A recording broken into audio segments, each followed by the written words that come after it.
Hello, బాగున్నారా? ఇదిగోండి ఇవాళ రెసిపీ పెరుగు తోటకూర. చూడండి ఎట్లా ఉంది పెరుగు తోటకూర. మా ఊర్లో బాగుండిద్ది పెరుగు తోటకూర. చక్కగా అసలు ఎంత బాగుండిద్దో అది.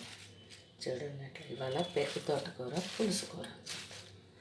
దానిలో ఇవి 2 టమాటాలు, ఒక ఉల్లిపాయ, 4 పచ్చిమిరపకాయలు, ఇదిగోండి తగినంత చింతపండు, ఇంకా కారం పసుపు మామూలే. మీకు అన్ని చేసినాక పెడతాను. ఇదిగోండి కూర, ఆకుకూర ఎంత బాగుందో చూడండి. ఆకుకూర, ఉల్లిపాయలు.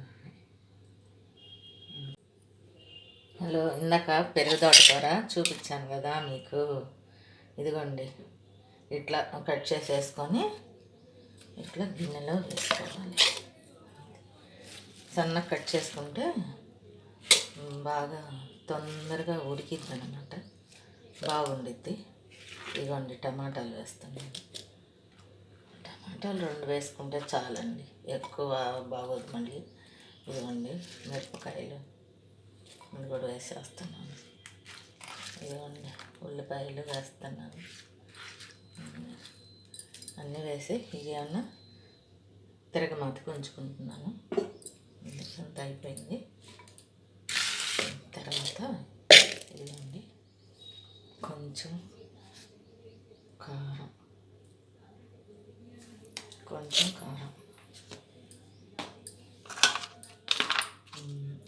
కారం, ఇదిగోండి కొంచెం పసుపు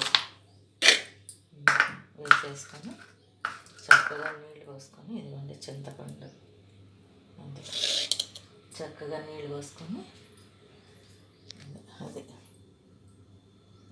కొద్దిగా నీళ్ళు పోసుకొని పొయ్యి మీద పెట్టుకున్నారనుకో,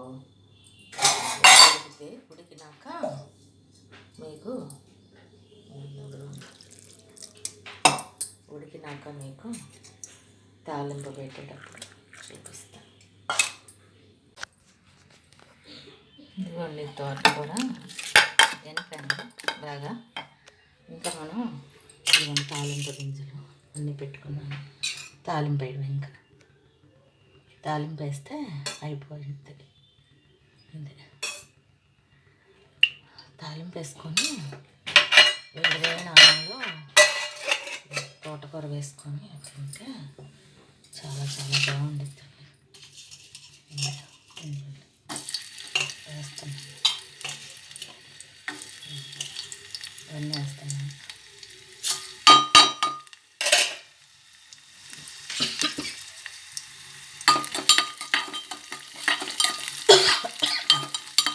ఇవన్నీ వేసేసి తాలింపులో మళ్ళీ